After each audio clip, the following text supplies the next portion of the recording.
कोई आदमी जो चीज़ आप पढ़ रहे हैं तो मनोविज्ञान क्यों पढ़ा जाता है? जानते हो कि मनो का मतलब मन है। तो विज्ञान किसी शब्द के साथ जुड़ता है तो उसका माने क्या होता है? कोई बता सकते हैं इसमें? मनोविज्ञान है क्या?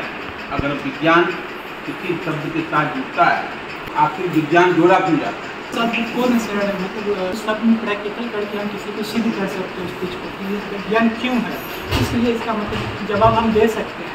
तो इसको हम जब तक सिद्ध नहीं करेंगे ऐसे प्रूफ करेंगे, जब तक कि प्रूफ नहीं करेंगे। नहीं, तो इतिहास में भी है कि वो कि 14 तारीख 2005 को फला व्यक्ति मर गया मेडिकल रिपोर्ट से, फिर उसको विज्ञान क्यों नहीं करें? और तो हाँ पढ़ लीजिए आप जो शब्द बोल रही हो साइंटिफिक, तो ये साइंटिफिक शब्द जो है कोई ऐसे बोलते हैं कि ये साइंटिफिक टेम्परामेंट का आदमी है। एक शब्द बोलता लोग है साइंटिफिक हो, ये तो बातचीत करते हुए बोलते हैं कि अरे ये आदमी साइंटिफिक नहीं है। तो वो शब्द जो साइंटिफिक है जिससे साइंस हम विज्ञान जोड़ते हैं वो क्यों लगाया जाता है? एक आदमी पे भी वो फिट बैठ जाए और एक ग्रुप को लेके भी चले तो जो हम फैक्ट बोल रहे हैं वो फिट बैठे। और लॉजिक नहीं जानना है नहीं बोलना है। कोई आदमी से बता सकता है कि कल एक साहित्य का नोबेल पुरस्कार किसको मिला है? हिंदी में नहीं, पुरस्कार हिंदी या नहीं होता है, उसी भाषा में बता सकते हैं? नहीं। किस देश का आदमी है जिसको मिला ये बता सकते हैं? और कोई? देखिए ऐसा है, पढ़ने का मतलब दो चीजें हैं। जब आप पढ़ते हैं तो दो चीज पढ़ते हैं। आम अगर खा रहे हैं, आम के बारे में मालूम होनी चाहिए कि इसके अंदर कौन कौन सी विटामिन है। अकेला हम खाएंगे, अमरूद खाएंगे, अनार खाएंगे। मनुष्य की प्रवृत्ति ये है कि जब सीखने का अमल ये है कि सबसे पहले जो चीज हम देख रहे हैं, सुन रहे हैं, हम उसके बारे में अब एक मेंटल हेल्थ पे बात हो रही है ना, तो एक हेल्दी का आदमी ये है कि वो आदमी जब कोई चीज को देखता है तो उसके क्यूरियोसिटी पैदा होती है, जिज्ञासा पैदा होती है। जिस आदमी को जिज्ञासा पैदा नहीं हो रही है तो कहा जाता है कि ये मेंटली क्या है, वीक, ये एबनॉर्मल है। बोला जाता है कि ये बच्चे थोड़े एबनॉर्मल है, बाद में नॉर्मल होंगे। साइंस में आप लोग पढ़ाते होंगे ना, चाइल्ड साइकोलॉजी में। ये जो विज्ञान है वो एक्चुअली ये है कि विज्ञान स्थिर नहीं है, स्टैटिक्स नहीं है, उसमें बदलाव हो सकता है। टेम्परामेंट का मतलब ये है कि जो चीज आज है कभी ये साबित किया गया होगा, मतलब वैज्ञानिक ने किसी कहा होगा कि ये है, कुछ दिनों के बाद दूसरी थ्योरी आ गई, उसी थ्योरी में बदलाव आ गया होगा। लेकिन इतिहास में कोई व्यक्ति एक बार बता दिया कि फला तारीख को खजुराहो की मंदिर बनी है तो उसमें कभी कोई बदलाव नहीं आएगा। लेकिन विज्ञान के क्षेत्र में जो है, कल कोई बताता था कि जमीन जो है, पृथ्वी जो सूरज के सामने घूमती थी, और कभी ये था कि सूरज पृथ्वी के सामने घूमता है ना।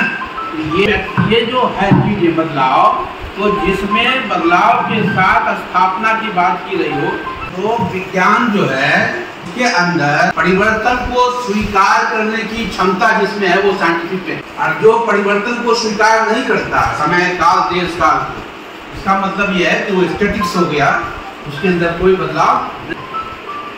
इसीलिए अभी कल एक व्यक्ति को नोबेल अवार्ड मिला है, हंगरी का राइटर है लास्को, लास्को जो है जवान का राइटर है, जर्मन में लिखता था। उसने एक किताब लिखी, 3 पेज की किताब है और उसमें कहीं फुल स्टॉप और कॉमा नहीं है। 300 पेज की किताब में कहीं भी फुल स्टॉप नहीं है। उसका तर्क ये था तो 2019 में पहले बुकर प्राइज मिला था। उसके बाद एक दूसरी किताब उसने लिखी, वार एंड वार, जिस पर मिला है। उसको मिलता तो सभी किताब पे वार एंड वार, उसने कहीं नहीं लिखा। किताब उसकी जस्ट 2 महीना पहले आई थी। उसमें उसने दिखाया कि यूक्रेन की युद्ध किसके साथ चल रही है, कोई बता सकता है? रशिया के साथ। तो दिखाया उस किताब में कि 2 फौजी, एक रूस का है और एक यूक्रेन का है, दोनों जख्मी हालत में हैं, लेकिन एक दूसरे राष्ट्रों की जितनी थ्योरी है वो है। उसका कहना यह है कि हमारा जो मस्तिष्क है अगर सेहतमंद है तो वो कहीं रुक नहीं सकता है। ठीक है, इसलिए कोई फुल स्टॉप ऐसी जरूरत नहीं। आपको तय करना है कि हम क्या कह रहे हैं। तो उसने कहा कि साहित्य में फुल स्टॉप कॉमा इसकी जरूरत नहीं है। ठीक है, वो भारत भी आया था, दिल्ली भी आया था एक बार। तो वो हंगरी का है, पूरी दुनिया का। और हंगरी में जानते हैं कि कम्युनिस्ट का शासन था, उसको निर्वासित किया गया था। तो उसने साबित किया कि जहां जहां दबाव की राजनीति होती है वहां मनुष्य के ग्रोथ रुक जाते हैं। किसी परिवार में अगर किसी बहुत दबाव पड़ेगा तो उसका ग्रोथ रुक जाएगा, इसलिए कि उसको मानसिक दबाव में आदमी जो अच्छी चीज सोच सकता है वो भी वो नहीं सोच सकता। वो सेल्फ सेंटर्ड हो जाता है उसके बाद कि हमें किसी तरह जीवित रहना। ठीक है ना। परिंदे को जब फोड़ा जाता है तो वो कितना तेज भागता है इधर उधर, और उसको पिंजरा में बंद कर दीजिए तो वो। अच्छा ये बताओ, कल एक और पुरस्कार मिला है, युवा पुरस्कार मिला है किसी बच्ची को, लड़की को, आदिवासी लड़की को, कोई नाम बता सकता है?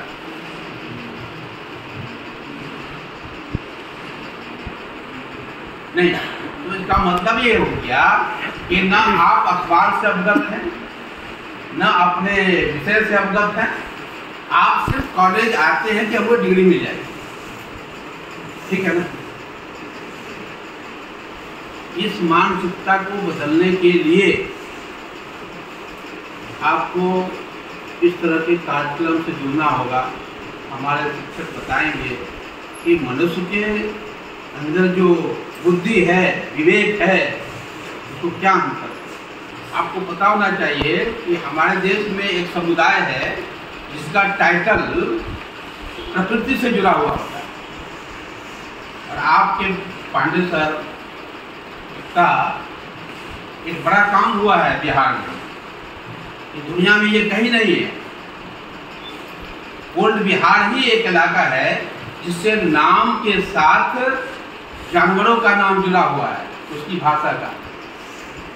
परिंदों का नाम जुड़ा हुआ है, नदी का नाम जुड़ा हुआ है। मिसाल के तौर पर आदिवासी में नाम है लकड़ा। लकड़ा माने क्या है? क्या लकड़ी? नो। आदिवासियों की भाषा में जो उसकी अपनी भाषा है उड़ाव, उसमें लकड़ा कहते हैं शेर को। शेर समझ रहे ना, जंगली जानवर। तो जो जिसका टाइटल लकड़ा है, इसका मतलब वो बलवान कबीला है वो, इसलिए उसका नाम लकड़ा है। किसी का नाम तिरकी है, तिरकी, वो इसलिए है कि उसके परिंदे का नाम से जो लोगों का नाम है जानवरों में परिंदे का, तो तिरकी जो है वो बहुत स्विफ्ट लैंग्वेज बोलती है, चिड़िया। तो आदिवासियों के यहाँ अलग अलग जो तिरकी, हंसदा, आपके रजिस्ट्रार अभी है हंसदा, वो भी एक खास जगह है, चाईबासा का इलाका, सिंहभूम का जवाना इलाका, जहाँ एक चिड़िया पाई जाती है, उसका नाम है हंसदा उड़ाव में, भाषा में। तो उस पर एक बड़ा रिसर्च हुआ है, जो एक सोशल साइंटिस्ट है उसने और साइकोलॉजी के लोगों ने मिलकर किया कि आखिर आज से 5000 साल पहले इन लोगों ने कैसे अपने को ये साबित कर दिया कि हमारा कबीला बलवान है, हमारा सॉफ्ट है और ये है। उस पर पूरा रिसर्च किया। कहने का अर्थ ये कि मनुष्य की सारी पूंजी उसका स्वस्थ मानस है। अगर वो मस्तिष्क तौर पे है, स्वस्थ है, उसमें कोई किंतु परंतु नहीं है, तभी वो सीधा चल सकता है। मनोविज्ञान में इसीलिए पूरी मनस्थिति की पढ़ाई होती है, इसीलिए इसको विज्ञान भी कहा जाता है। और इसमें जैसे जैसे ग्रोथ होता है वैसे वैसे उसकी स्थिति बदलती जाती है। इसलिए एक खास आपको विभाग जो है इसका अंग है एक सेक्ट है, एक सेक्टर है जिसको चाइल्ड साइकोलॉजी के रूप में आप पढ़ाते हैं कि उसको खेल के जरिए, उसको टॉयज के जरिए, उसको पोस्टर के जरिए, उसको निशान के जरिए उसके आप लोग चेक करते हैं उसके जो मेंटली हेल्थ बच्चा ये होता है, जो कमज़ोर होता है, उसको किताबें नहीं पढ़ाई जाती है, चित्र से पढ़ाया जाता है। इसी चित्र के जरिए, पोस्टर के जरिए पढ़ाया जाता है। तो बहरहाल हमें साइकोलॉजी नहीं पढ़ाना है आपको, हम साइकोलॉजी नहीं जानते हैं, लेकिन ये कार्यक्रम विभाग के द्वारा किया गया है। समय समय पर ऐसे कार्यक्रम होने चाहिए। तो मैं मनोविज्ञान विभाग के सभी शिक्षक कर्मियों को बधाई देता हूँ कि आपने आज हैप्पी वर्ल्ड मेंटल डे है ना, तो आप उस दिन पर इस तरह का कार्यक्रम कर रखा और बड़ी संख्या में हमारे छात्र छात्राएं इसमें शामिल हो रहे हैं। तो एक शैक्षणिक संस्थान का यही उद्देश्य है कि कोई दिवस का अवसर हो, कोई खास विशेष दिन हो या फिर कोई कुंठा आई हो, तो इसलिए साइकोलॉजी तो एक जो इसमें अच्छा रिसर्च करते हैं वो साइकियाट्रिक डॉक्टर भी बनते हैं, इसमें लोग क्लिनिक खोलते हैं। बहुत सारे लोग दिल्ली वगैरह में देखते थे कि ये साइकोलॉजिकल क्लिनिक है, वहाँ जाते हैं, काउंसलिंग बोल के बहुत पैसे लोग कमा रहे हैं, ऑनलाइन काउंसलिंग लोग कर रहे हैं साइकोलॉजी। किसी को जो कुंठा है, किसी को पारिवारिक स्ट्रेस है, तो उसके लिए वो काम करते हैं। तो आप लोगों के लिए बहुत बहुत बधाई। और आप लोग जो भी सवाल हो इसी तरह से और सामाजिक से भी अवेयर रहिए। अखबार जरूर पढ़िए, लाइब्रेरी में 3-3, 4-4 अखबार आते हैं, आप लोग जाते नहीं हैं, उसको पढ़िए। कल में हेडलाइन नहीं पढ़ो कि किसको युवा पुरस्कार मिल गया, किसको गोल्ड मेडल मिला, किसको क्या मिला। सिर्फ मोबाइल में मत देखो, इसमें भी आता है इन्फॉर्मेशन, लेकिन वो इन्फॉर्मेशन तो आप देखते नहीं हैं। आप तो दूसरी चीज़ में लगे रहते हैं, रील बनाने में लगे रहते हैं। वो रील की दुनिया से निकल करके रियल दुनिया में आएगा, है ना। रील की दुनिया से निकल कर रियल दुनिया में आएगा। जब रियल दुनिया में आएगा, आप वस्तुस्थिति को समझिएगा तो आपका भविष्य उज्जवल होगा और आपके उज्जवल भविष्य के साथ, कामना के साथ साथ आपको बहुत बहुत बधाई। धन्यवाद।